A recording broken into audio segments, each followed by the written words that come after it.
దైవత్వం ఏదైతే దేవుడికి మనకి సిమిలారిటీ ఉందో అది పోయిందంట. ఎందుకంటే సాతాను చెప్పిన మాటలు వినేసి తినేశారు. అప్పుడు ఏంటి, నార్మల్గా మనం బరువు చూస్తే బరువులు చూడండి బాగా పెరుగుతున్నాడు కదా, అప్పుడు ఏముందో కూడా మనకు తెలియదు. కానీ అది వెంటనే వాళ్ళు దేవుడి శక్తి పోయిందంట. పోయినా లోపల మనకి తెలుస్తుంది ఎలా స్ప్రింగ్ టైప్లో ఉంది. అలాగే వాళ్ళ నుండి బాడీ పార్ట్స్ అన్నీ తెలుస్తుంది. అప్పుడు వాళ్ళకి తెలిసింది బట్టలు లేదు. అప్పుడు ఏం చేయాలి, డాక్టర్ చూస్తున్నారు బట్టలు ఎవరు సిగ్గుపడి ఆకులు కట్టుకున్నారు. చూడండి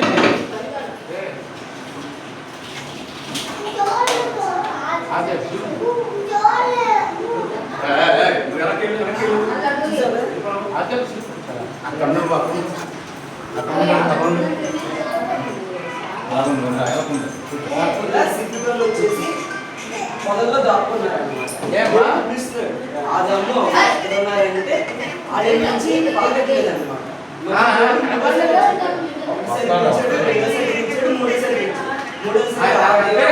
ఎక్కడ ఉన్నావు నువ్వు అని అంటే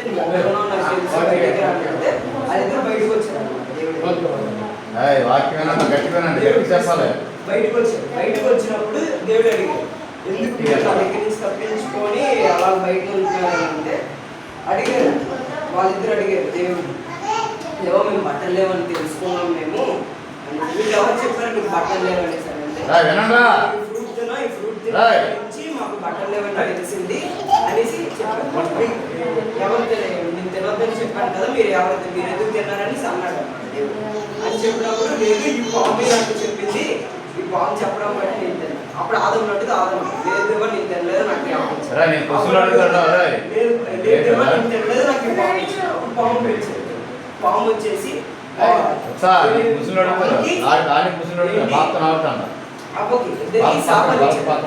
ఇద్దరు ఏం చేస్తాడు, వాళ్ళు భర్త ఇచ్చినప్పుడు అంటే గర్భాన్ని స్నేక్ వచ్చేసి నోటితో వేస్తుంది, ఉమెన్ అంటే అబ్బ వచ్చేసి కడుపుతో వేస్తుంది. ఇద్దరు చాలా పెయిన్ఫుల్ ప్రాసెస్ తో వేస్తారు.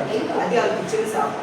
ఇంకోటి అబ్బకి ఇంకోటి ఏమి ఇచ్చాడంటే నీకు ఏంటి తను లీడ్ తీసుకుని ఆదాముకి ఇచ్చింది కాబట్టి నువ్వు ఆదాముకి దాసేగా ఉంటావు, నీ ఫుల్ కంట్రోల్ మొత్తం ఆదాము దగ్గర ఉంటుంది అనేసి దేవుడు మనసులాగా కాదు, కాబట్టి చెప్పిన మాటలు అన్నీ వినాలి. ఎందుకంటే ఆదాముకి తను ఇచ్చింది, తన వల్ల ఆదాము కూడా స్పాయిల్ అయిపోయాడు. ఇప్పుడు ఏంటి, ఆదాము దగ్గర దేవుడు వచ్చాడు. ఆదాముకి ఏమి ఇచ్చాడంటే నువ్వు మట్టితోనే చేయబడ్డావు కాబట్టి మట్టిలోనే చనిపడ్డావు, నువ్వు కష్టపడితేనే కష్టపడకుండా నీకు ఏమీ రాదు అనేసి దేవుడు చెప్పాడు. అది వచ్చినా సరే అది దేవుడు తన వల్ల ముళ్ళకంపడు అసలు దేవుడు సృష్టించడం ముళ్ళకంపలేదు కదా. దేవుడు సృష్టించిన ప్రతిదీ మంచిది మంచిది మంచిది అని చెప్పుకోవచ్చు. తను సృష్టించిన ప్రతి దాంట్లో ఎక్కడ కూడా ఫ్లా లేదండి. అది చెడ్డ అనేది రాకుండా దేవుడు సృష్టించాడు. కానీ అక్కడ ఏం జరిగింది, సాధారణ అనేది దేవుడి మాటలు వినకంట పాతాళం నుంచి పడిపోయాడు. అది చెప్తాను. అక్కడ పడివేయగానే అది కోపం వచ్చేసి ఆదాము మీద దేవుడు చాలా ప్రేమ పెంచుకుంటాడు. అందుకే వాళ్ళు చెడగొట్టేసి పాపం చేయండి. పాపం ఏం చేశారు, మొదటిది దేవుడి మాట వినలేదు, దేవుడి మాట వినకంటే తిన్నారు. అది చేసిన మొదటి పాపం. దాని తర్వాత సాధారణ గారికి మాటలు విన్నారు. ఏం జరిగింది, ఇద్దరు అడిగితే ఆదం వచ్చేసి అమ్మని అన్నాడు, అమ్మని అడిగితే అమ్మ వచ్చేసి పాము ఇలాగే మీరు వినాలి.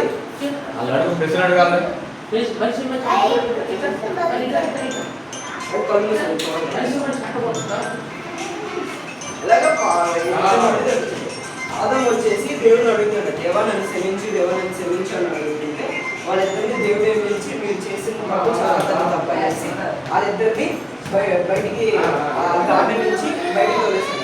తోలే ముందు ఏం చేశాడు,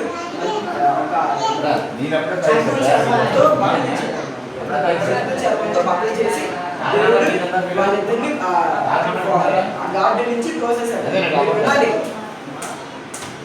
ఆ గార్డెన్ నుంచి దేవుడి నుంచి వాళ్ళు బయటికి తోసేసాడు. బయటికి తోసేసి ఆ గార్డెన్ మళ్ళీ వెళ్ళిపోతారు కదా దొంగతనంగా. అందుకే గార్డెన్కి 2 ఏంజల్స్ని పెట్టాడు అనమాట. 2 ఏంజల్స్ని పెట్టి దేవదూతలను పెట్టి ఒక కత్తిని పెట్టాడు. అగ్ని తొమ్మిది కత్తి జస్ట్ తగ్గుద్దే చాలు, మనం కూడా చేయకూడదు. అలాంటి కత్తిని పెట్టాడు. నీ అసలు వెళ్ళకూడదండి.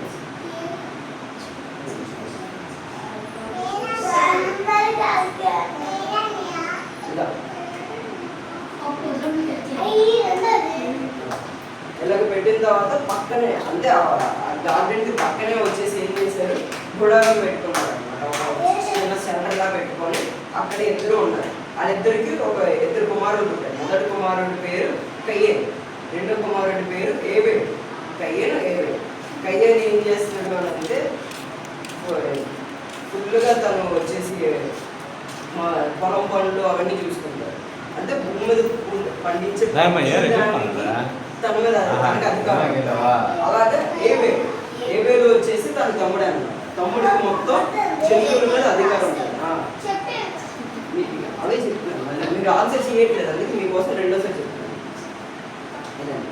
నీట్గా వాళ్ళిద్దరికి రెండు పనులు ఉన్నాయి. కయ్యేరు ఏం చేస్తున్నాడు, తను వచ్చేసి పొలం వేసుకున్నాడు, జంతువుల్ని అవన్నీ చూసుకుంటున్నాడు అన్నమాట.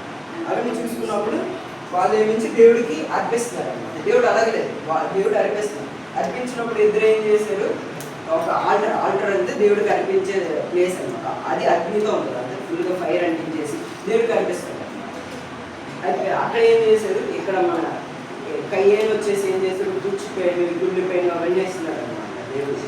మన ఏవేరు ఏం చేశాడు, మంచిగా లేతగా ఇప్పుడే పుట్టిన గుర్రె పిల్లల్ని, ఇప్పుడే పుట్టిన పిల్లల్ని, చిన్న చిన్న చిందు పిల్లల్ని అవి దేవుడికి ఇస్తున్నారు. నీట్గా దేవుడికి ఇస్తే దేవుడు వచ్చేసి ఏం చేసుకున్నాడు, దేవుడు ఓన్లీ ఏబేలు మాత్రమే తీసుకున్నాడు, కయ్యేను తీసుకున్నాడు. కయ్యేను గడికి ఏమొచ్చేసింది, కోపం వచ్చేసి మాడు కోపం వచ్చి ఏం చేసాడు, అడిగాడు అనమాట. దేవుడు అడిగాడు, ఏనన్నా నువ్వు అడుగుతున్నావు అనేసి. అడిగితే చెప్పాడు, నువ్వు నా తమ్ముడిగా తీసుకుందావు, నాకు తీసుకోవట్లేదు. దేవుడు అన్న, నేను మంచివి తీసుకుంటాను, నేను ఇచ్చింది మీకు మంచివి, నేను తీసుకోవడం కూడా మంచిగా తీసుకుంటాను, మీరు చెడ్డ వేస్తే నేను తీసుకోను అనేసి చెప్పలే. మాడు గుళ్ళు వచ్చేసింది, ఏసు వచ్చేసింది, అన్నీ వచ్చేసింది. ఆడేం చేశాడు, ఆడ తమ్ముడిని వేస్తాడు. కోపంతో వాళ్ళ తమ్ముడిని చంపేశాడు. గట్టిగా చెప్పు, స్ట్రాంగ్ గా. కోపంతో వాళ్ళ తమ్ముడిని చంపేశాడు అనమాట. కోపంతో వాళ్ళ తమ్ముడిని చంపేసి అక్కడి నుంచి పారిపోయాడు. ఆదాము అవ్వ అడిగారు అనమాట. ఆదాము అవ్వ అడిగితే ఏం చెప్పాడు, నాకు తెలియదు తమ్ముడు ఎక్కడ ఉన్నాడు. కానీ దేవుడికి తెలుసుకున్నాడని దేవుడు అడిగాడు అనమాట. ఏంటి, కయ్యేలు నీ తమ్ముడు ఏడి అని అంటే, నేనేమైనా ఆడి గొర్రెలు కాపాడనా, నేను కాపలా ఉన్నా అని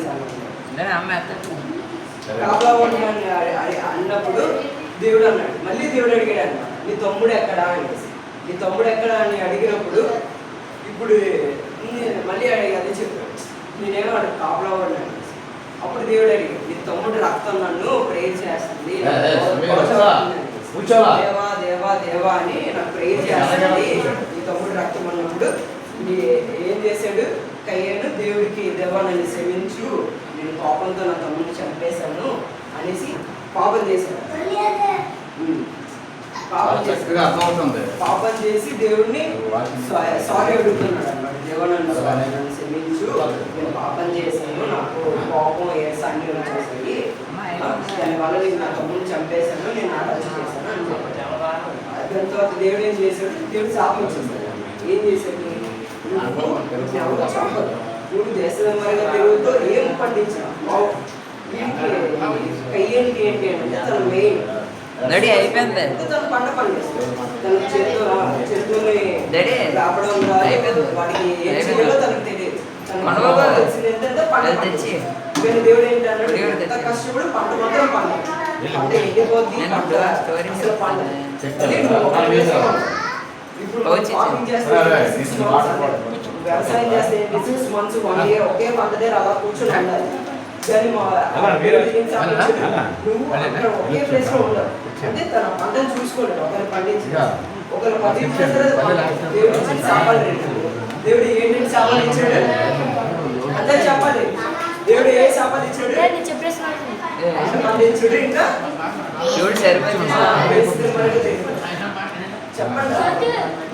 దేవుడు ఏ శాపాలు ఇచ్చాడు చెప్పు సమీర్. చూడు వాక్యం చెప్పడం కాదు, స్టోరీ చెప్తే